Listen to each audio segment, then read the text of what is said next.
Florida is the nation's political pressure cooker, a must-have in the battle to win the White House. The votes we cast here matter.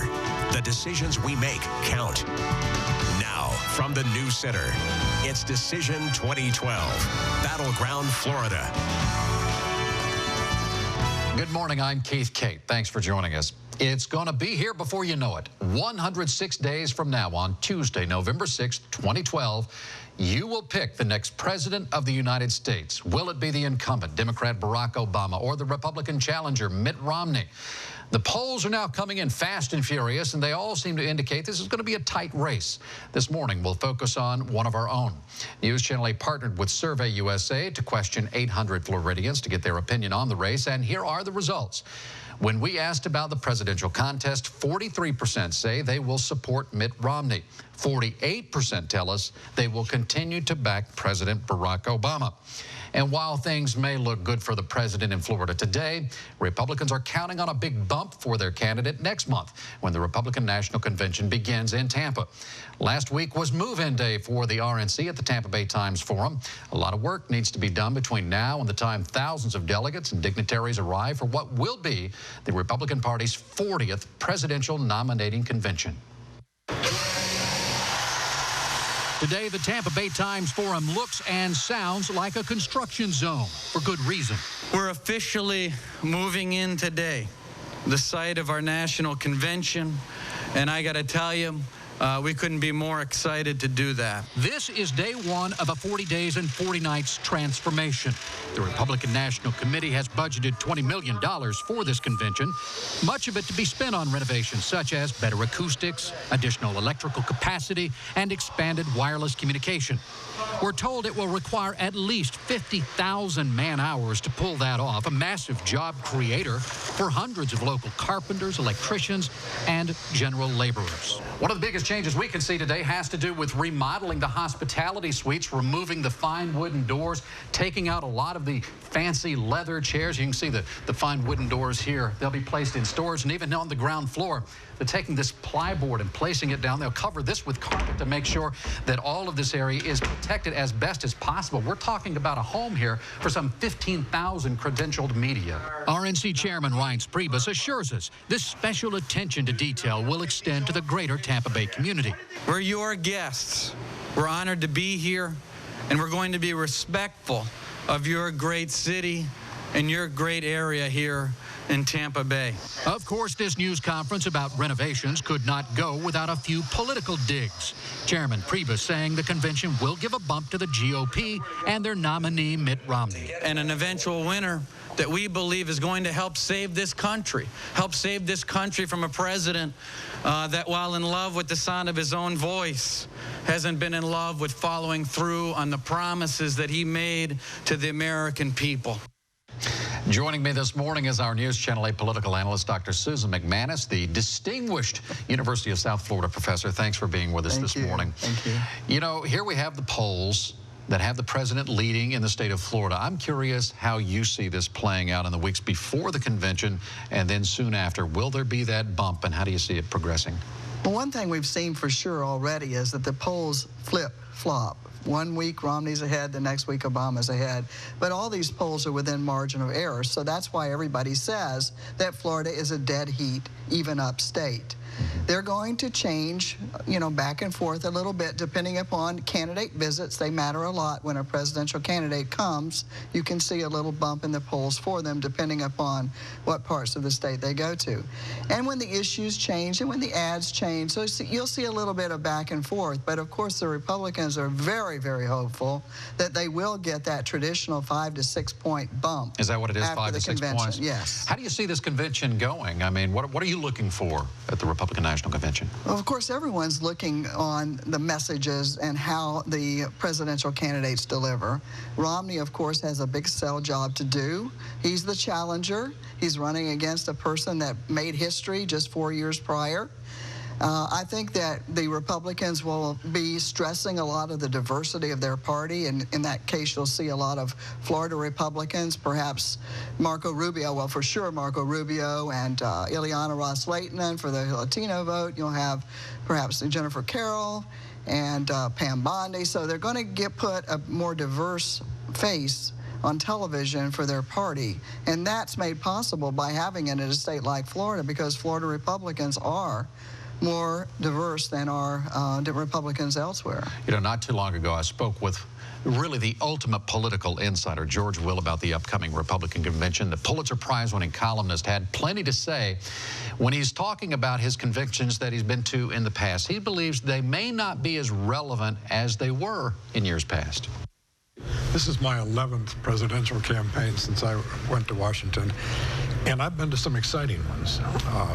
1976 in Kansas City, Reagan had challenged Gerald Ford, the incumbent president, for the nomination. And when the delegates gathered in Kansas City, it wasn't clear who was going to win. Ford was slightly ahead, but if Reagan had been able to break up some of the unit rules, the states had to vote all one way or all another. And he came close. Clark Reed, and the leader of the Mississippi delegation, if he'd gone the other way, could have blown it wide open. However, with the multiplication of the caucuses and primaries, conventions are no longer deliberative bodies. They're ratifying bodies. They just ratify what's been decided in Iowa and elsewhere since then. So a lot of the excitement, I hate to tell this to Tampa, but a lot of the excitement is obviously gone. But we're going to have it, and it's going to be downtown. You were telling me you don't know why cities get all hyped up about this sort of thing. Well, Why do you want it? Why do we want it? Well, I question the economics of it. I'm sure smart people here in Tampa have run the numbers, and they know the city's going to come out ahead. But after you pay the police overtime and all the other expenses that come with this, I hope you make some money, but I'm skeptical. George Will talking about conventions. You agree with what he says there?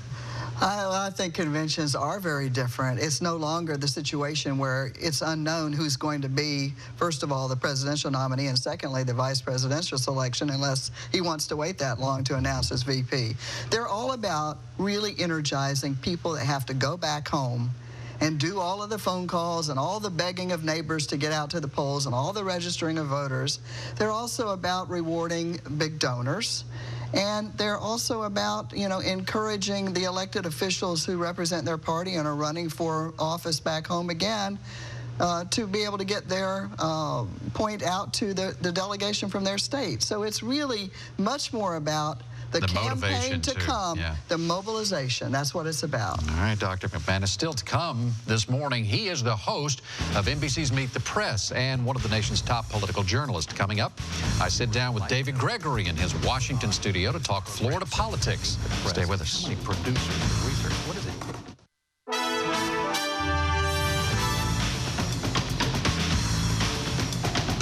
Good morning and welcome back. I'm Keith Cate. It looks like Republican Connie Mack IV is making progress in his effort to unseat incumbent Democrat Bill Nelson from his Senate seat. According to the latest results of a News Channel 8 Survey USA poll, it is a close one, but Mack is ahead with 48% to Nelson's 42%. Mack is a U.S. congressman representing Southwest Florida. He is the son of Connie Mack III, a popular former Florida senator and congressman. Nelson was first elected to the Senate in 2000 and is now seeking his third term. This very important Senate race is something I spoke with NBC's Meet the Press host David Gregory about during a recent trip to Washington. We also talked about the presidential race in Florida, and we also talked about what it's like to produce a highly successful weekly political news program like Meet the Press.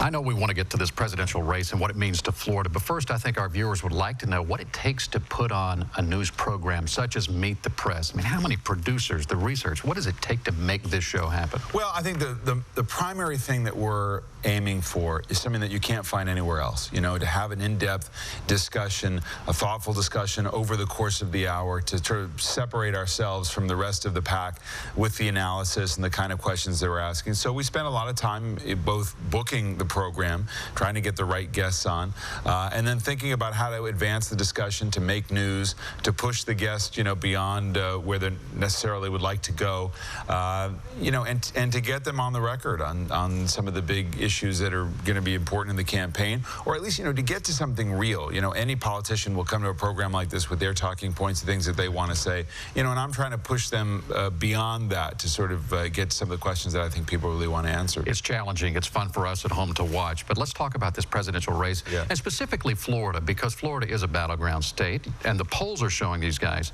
Romney and Obama, neck and neck going down the stretch. How do you see it playing out? Yeah, I think it's going to be that way, and I think Florida is critically important to both campaigns, probably even more so to the Romney campaign, which would like to turn it around and put it in the Republican column. I think the level of intensity for both campaigns will matter a lot. If Romney has a chance, he's got to hope that some of the key voting groups for President Obama just don't show up in the same numbers that they did in 2008. So he's got an opportunity to capitalize on that because Republicans are energized. They're going to show up. They have some real problems with the president's policies. But, you know, it's a battleground state, and it's historically so for a reason, because it's going to be close all the way.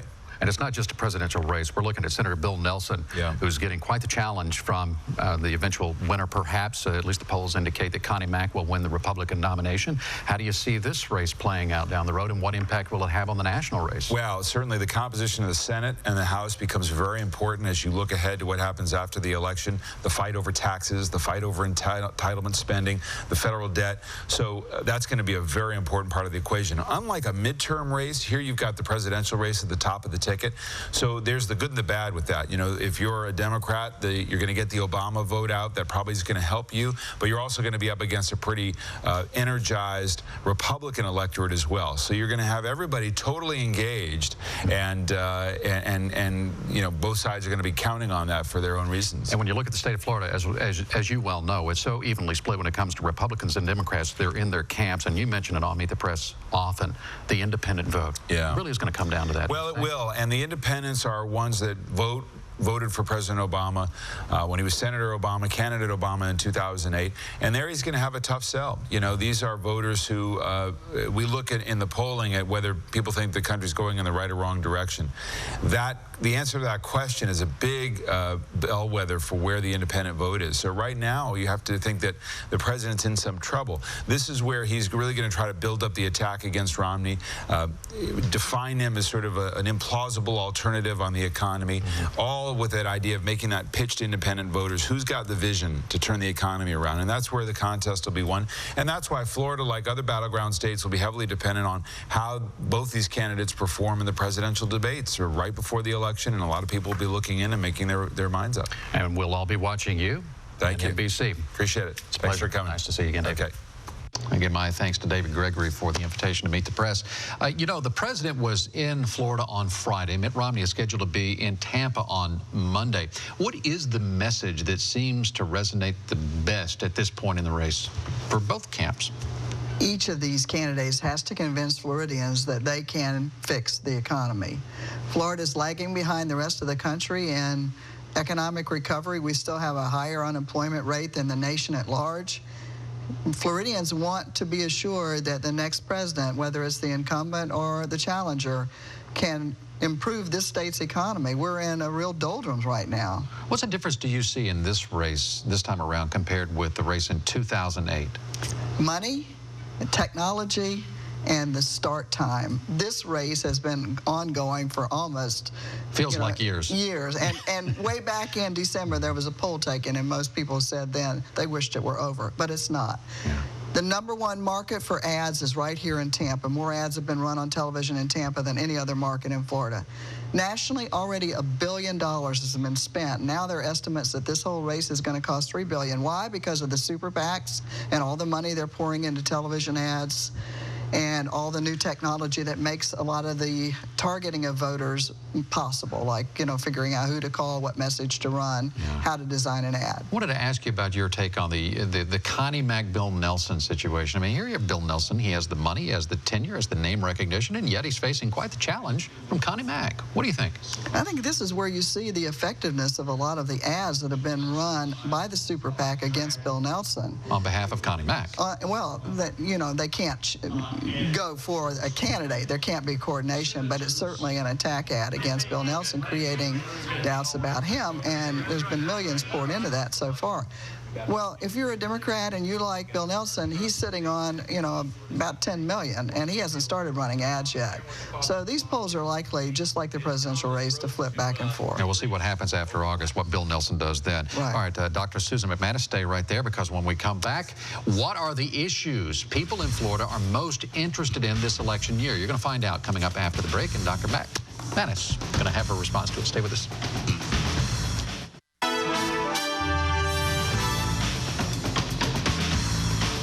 Welcome back. I'm Cate. This morning, we've been picking apart our most recent News Channel 8 Survey USA poll.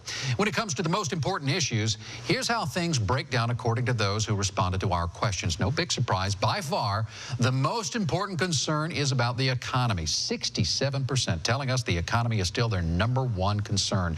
Trailing way behind, health care at 16%. Social issues were third, and education was way down the list, generating only 3% of the public's interest. Now, when it comes to health care and this debate over it, Mitt Romney has his work cut out for him. On Friday, President Obama was in Florida warning retirees that Romney wants to repeal the law, which was upheld by the Supreme Court, as you know, and turn Medicare into a voucher program and to force them to pay more for prescription drugs. At least that's what the president's saying. Then there's this lingering question about how Mitt Romney's old Massachusetts health care plan would compare to the new law, and how Mitt Romney might defend it when challenged on it. How do you sit beside President Obama or stand beside him and debate Obamacare when he looks straight at you and says, Obamacare? I kind of got the idea from Romney Care. Well, actually, Obamacare is a 2,700-page monstrosity which raises taxes and cuts Medicare. The plan we have in my state didn't raise taxes and, of course, didn't cut Medicare. People in Florida understand what happens if you cut Medicare. He's cutting Medicare by $500 billion, Medicare Advantage. And I'm happy to debate President Obama about health care, because my plan didn't cut Medicare, didn't raise taxes.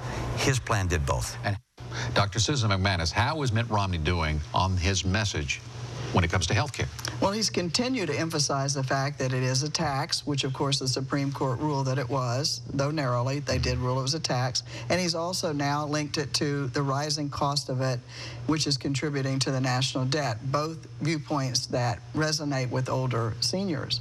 On the other hand, Obama's casting it a benefits issue and cautioning people that if you throw it all out, there will be people who suffer. So each of them has an angle on it, but certainly it is part now of the economy and the economic arguments each of them are having to make. Well, and you could make that connection, too, because when we look at the poll, you think, well, health care seems to be way down, but you're saying there seems to be a link when it comes to health care and the economy. Right, and the group that's most concerned about health care is the 50 to 64-year-olds, the near retirees who've suddenly had to change their whole plans about retirement, and they're worried to death that they won't have health care and that something will be done to Medicare. So that is really the age group that's most concerned about health care, not the 65 and over.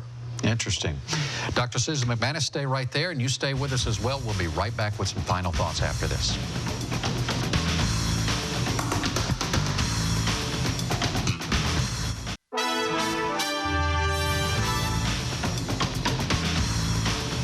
Good morning and welcome back. I'm Cate, along with Dr. Susan MacManus, our News Channel 8 political analyst from USF as well. I want to talk about money in the time we have remaining. We touched on it just slightly early on in the program, but this is a big market state, and this area is even bigger when it comes to these campaign ads, and we can actually throw some up here in the background as we talk about them. Well, I think there's already been $12 million spent on television ads in the Tampa market. How much? $12 million. $12 million already. Right, and it's only July.